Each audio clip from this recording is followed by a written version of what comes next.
Hey, you guys, it's Mrs. Sterling. All right, today we are beginning with chapter 16. We left off with Minley and Dragon together, and they just tricked the monkeys, right? They tricked the monkeys using their greediness against them by tricking them with the rice and the net, and they knew that the monkeys' hands could fit through the net far enough to grab the rice, and they knew that because they were so greedy, they wouldn't let go of the rice in order to get their hands back out. So the monkeys were caught. Minley and Dragon were able to get through the peach forest. Also, Ma and Ba decided, after hearing about the paper of happiness and the happy family, and hearing that whole story, they decided that they needed to return home and allow Minley on her journey, allow Minley to continue on her journey, and just wait for her to come home. So that's where we left off. We're starting on chapter 16 today, which begins on page 88 if you are in your own book. All right, here we go. Chapter 16, Where the Mountain Meets the Moon. Feasting on juicy peaches, Minley and the dragon walked through the woods for many days. At night, when the dragon slept, Minley missed Ma and Ba. But this is for our fortune, so they don't have to work so hard anymore, Minley told herself when she thought about the worry they must have been feeling. When I get back, Ba can rest, and Ma will never have to sigh again. They'll see. But the lonely moon never seemed to gaze comfortably down at her. One day, Minley and the dragon came upon a body of water. In the distance, they saw the woods continue. As the compass pointed across the water, the dragon swam the inlet with Minley riding his back. How far do we go before we get to Neverending Mountain? The dragon asked. Well, Minley said, slowly, the fish said to go west until I reached the city of bright moonlight. Once there, I'm supposed to find the guardian of the city. The guardian? Dragon said. Who is that? I'm not sure, Minley said. The king of the city, I guess. Once I find him, I'm supposed to ask for the borrowed line, which, according to the fish, is something I'll need for Neverending Mountain. The borrowed line? The dragon asked.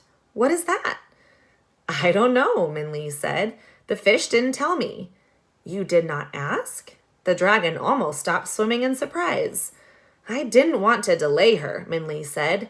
She was in a rush. The dragon shook his head and opened his mouth to say something when they both heard a strange sound next to them in the water. Aunt Jin! Aunt Jin! A voice said. Is that you? You came back like you said. Dragon and Minley looked in the water and saw a large orange fish with a black fin swimming next to them. It looked a lot like Minley's goldfish, but larger. I think you have me mixed up with someone else, Minley said to the fish. I was speaking to the dragon, the fish said. But you must not be Aunt Jin either. Well, the dragon looked down at the fish with a wry smile. Either one of us would be a very strange relative to you, fish. Why did you think I was your aunt? Because Aunt Jin always said she would come back to show us that the Dragon Gate was real, the fish said. What do you mean? Minley asked. Dragon Gate? What's that? Here's a cool illustration. You can see, it's hard to see here, but right there is a tiny little fish that you can see swimming up the stream. And it looks like a temple or maybe a gate of some kind. So let's see what this Dragon Gate is all about. The story of the Dragon Gate. Even though no fish has seen the Dragon Gate, we all know about it. Perhaps the story was told to us through the waves of water while we were eggs, or whispered to us by the roots of the lotus flowers. We all know that somewhere in one of the rivers of the land, there is a great and powerful waterfall.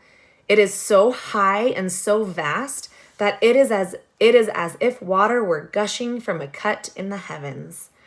At the top of that waterfall, beyond anyone's view, is the Dragon Gate. The Dragon Gate is an entryway to the sky. It is old, so old that it's possible that the gray stone columns grew from the mountain it stands on. Wind and time have worn and smoothed the gate's tiered placards that barely show the old carvings of the 5 colored clouds of heaven. Above the placards are the tiled arches, the same color as the misty sky.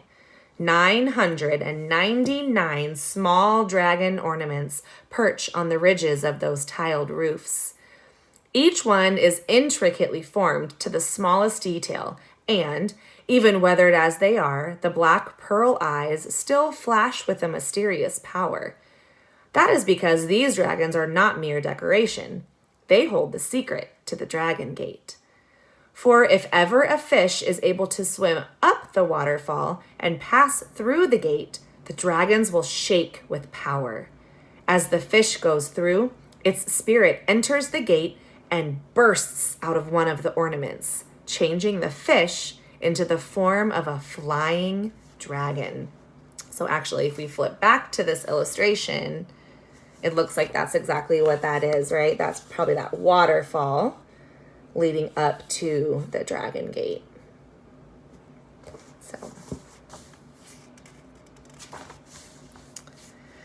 So the Dragon Gate transforms fish into dragons, a wish many of us hold deep in our hearts, the fish finished.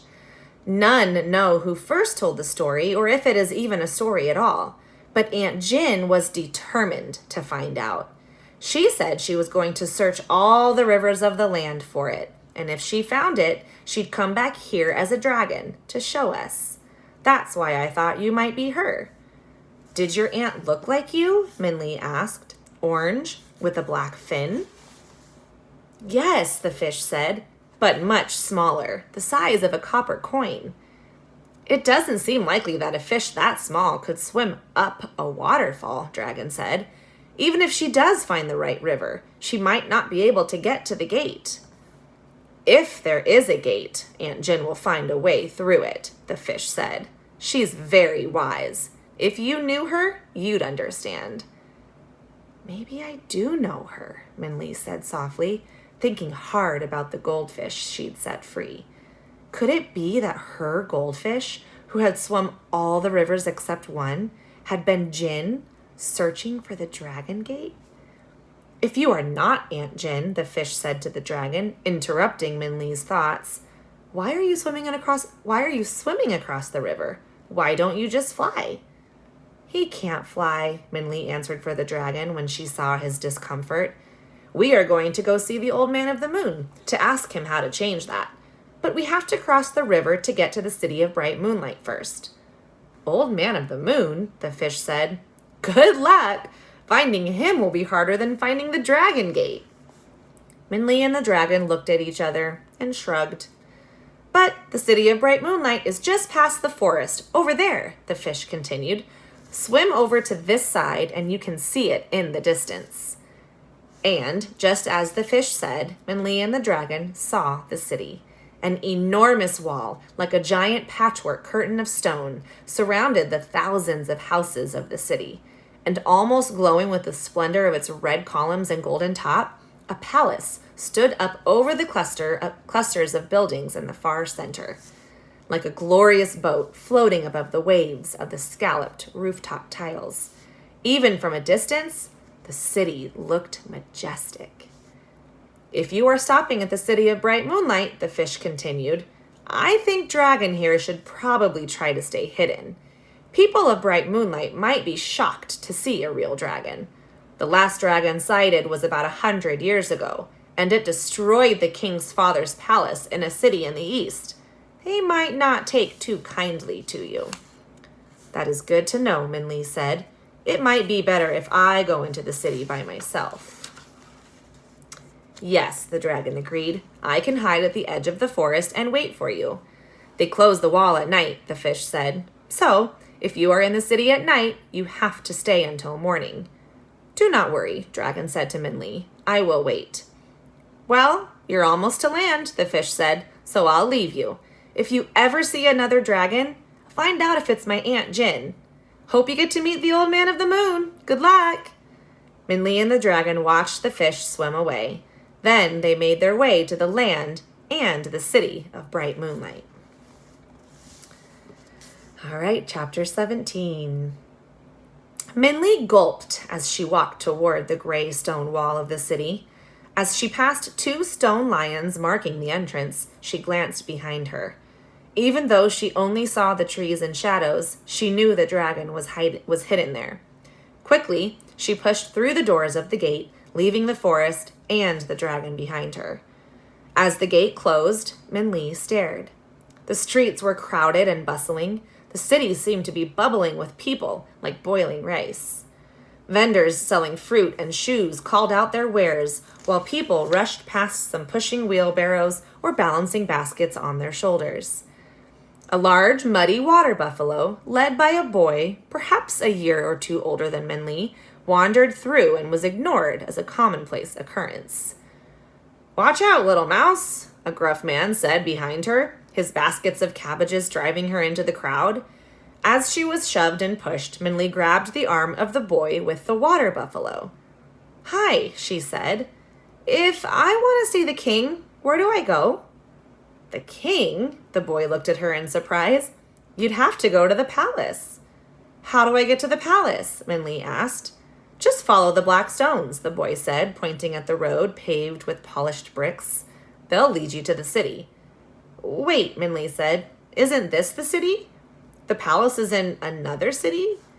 "You must not be from around here," the boy laughed. "The city of bright moonlight is divided into 2. This is the outer city, where anyone can live and travel. The inner city is where the palace is, where the king and officials live. You have to have permission to go into the inner city. If you don't, you are not going to be able to see the king or the palace.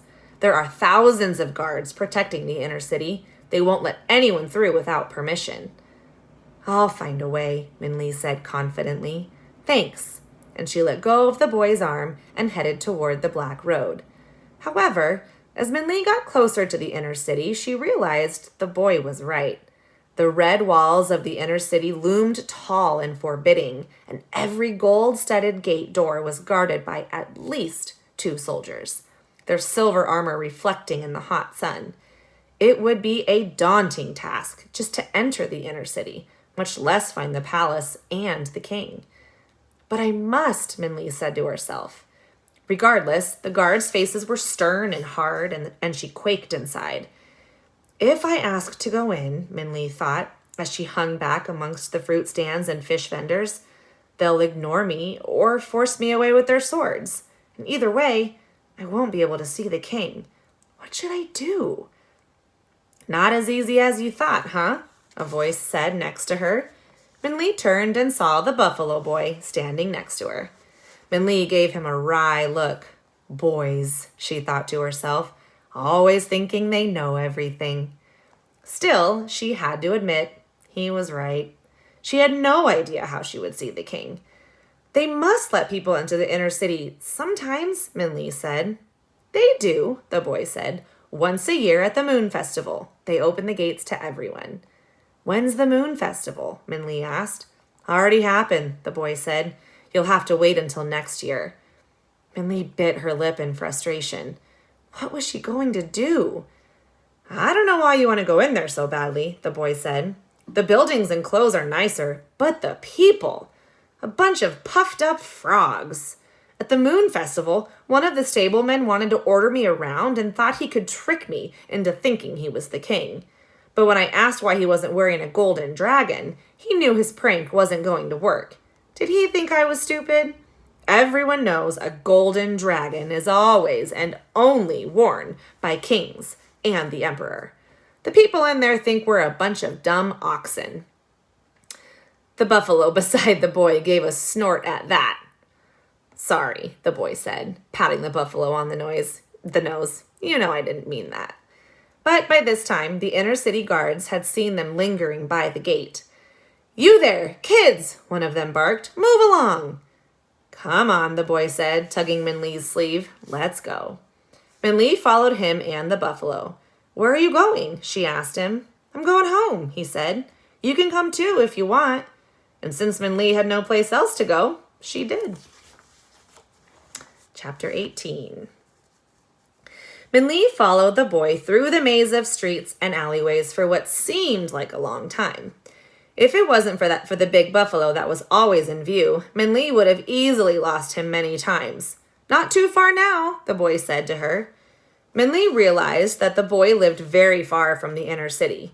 The road was no longer stone, but dirt.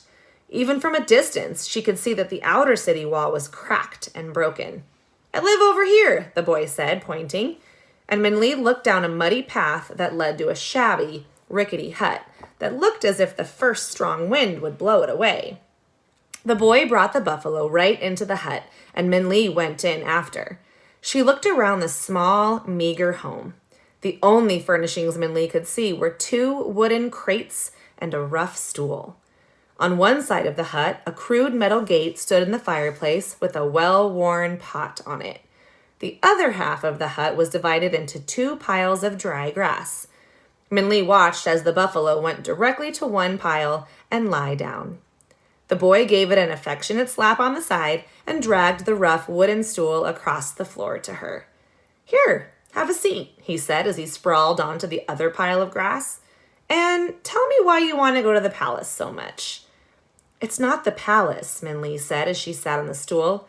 I want to see the king. And she told the buffalo boy the whole story. She saw his face wrinkle with disbelief when she talked about the fish, and he shook his head when she told about the dragon. But he didn't interrupt once. I don't know how you're going to see the king, the boy told her when she finished.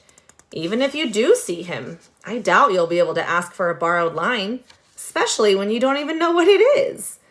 But I have to, Min-Li said. There must be a way. Well, I always think better after I've eaten, the boy said, and he stood up and opened one of the crates. Let's have dinner.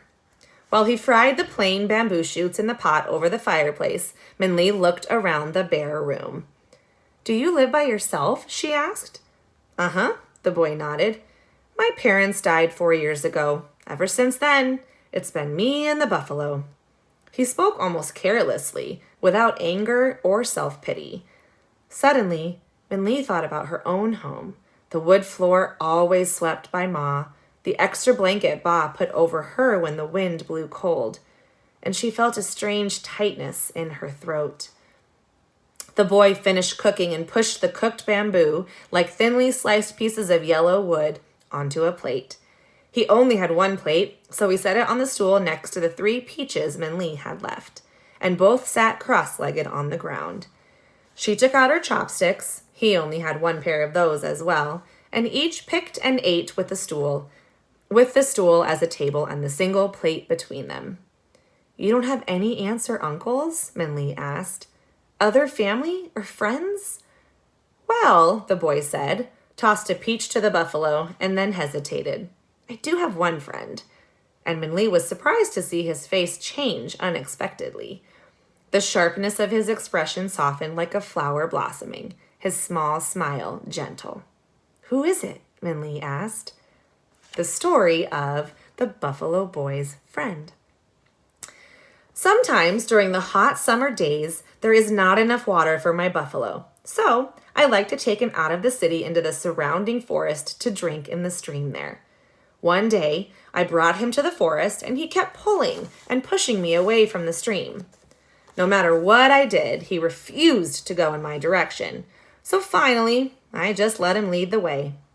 And he brought me to a part of the forest I had never seen before, a part I don't think anyone from the city has ever seen before. The trees seemed to reach the clouds. The green grass felt like a silk blanket. And there was a lake of clear water so pure and clean, it looked as if it were a piece of the sky. But the most beautiful things there were the 7 girls swimming in it. But when the girls saw me and the buffalo come through the trees, they screamed. They jumped out of the water, grabbed their robes, and ran away. They moved so quickly it seemed like they had all disappeared into the sky. All except for 1, that is. 1 girl stayed in the water and stared at me with scared eyes. Her hair floated around her like a midnight halo, and her white face looked like a star in the sky. Hello? I said. You're Buffalo, she said, and her voice was like flute notes in the air. He's sitting on my clothes. Oh, I said, and I quickly pushed him over. On the ground, crushed and a little muddy, was a blue silk dress. As I lifted it, the softness made me ashamed of my rough hands. Here, I said, bringing the dress to the edge of the lake. She looked at me, hesitating. I won't look, I said, and I placed the dress on the ground and walked a bit away, with my back turned. I heard her slip out of the water and heard the rustle of silk as she put on her clothes. Thank you, she said. You can turn around now. And when I turned around, a girl was smiling at me. She was my age, but she was prettier than any girl I'd ever seen before. Even paintings of princesses were ugly compared to her. I didn't mean to scare you, I said. My buffalo was just thirsty. I guess so, she said, and she laughed like tinkling bells as we watched my big, lumbering buffalo make his way to the water. I can't believe my sisters just left me like that. I'm the youngest, too. They're supposed to watch me. But I'm glad they didn't, because now I can talk to you. Tell me all about you. Does your buffalo go with you everywhere? And just like that, we became good friends. She wanted to know everything about me and wasn't snobbish or anything. In fact, a lot of the time she sighed and said she wished she had my freedom. I have to go before they miss me, she sighed. I wish I could stay here. Where I live, I'm not allowed to do anything. There's always someone watching, telling me what to do, and it's kind of lonely. Well, visit me, I told her. We can have lots of fun together. I'll try, she promised. And she kept her promise. Like she said, it was hard for her to get away. But every night on the full moon, when she visits her grandfather, she stops here. Sometimes she can only stay for a little while. Sometimes she can stay for hours. Whenever I see her, we laugh enough to last for the month. She's my best friend, and someday when we're old enough, I'm going to talk her into staying here forever. And she should be coming tonight, the buffalo said, and his smile was bright and broad. Oh, can I meet her? Min Lee said. It was funny how the buffalo boy's whole manner changed when he talked about her. His vaguely mocking attitude and tough expression washed away, and he lit up like a lantern. She was glad the boy had someone in his life other than the buffalo. The boy looked troubled. She's really shy around other people, he said, and I think she's afraid if anyone sees her, her family might find out that she stops here instead of going straight to her grandfather's. They're really strict with her. I won't bother her then, Min Lee said. Do you want me to leave? No, you can just stay with the buffalo, he said. She told me last time that this visit would have to be fast anyway. She was behind on her work, so they will expect her back quickly. Work? Min Lee asked. What does she do? She weaves and spins thread, the boy said. That's what she brings to her grandfather when she visits. Thread that she spins. Hey, I know. I'll ask her how you can see the king. She'll know. How will a weaving girl know about the king? Min Lee asked. Does she live in the inner city? No, she lives far away, the boy said vaguely. But she knows a lot of things. Min Lee shrugged. Didn't seem likely to her that a friend of the buffalo boy would know how she could see the king, but as she didn't have any ideas of her own, she would hope. All right. I want to keep reading. All right, that's the end of chapter 18. Those 3 chapters were all with Min Lee and Dragon. We learned about the story of the Dragon Gate, and now we just heard about the Buffalo Boy and his friend, the story of the Buffalo Boy's friend. So we know that Min Lee and Dragon are in the outer city on their way into the inner city. All right. We will start with chapter 19 next. So keep coming back. Keep reading. I don't want you to stop. Hope you're enjoying it. Have a wonderful rest of your day, you guys. Miss you. Bye.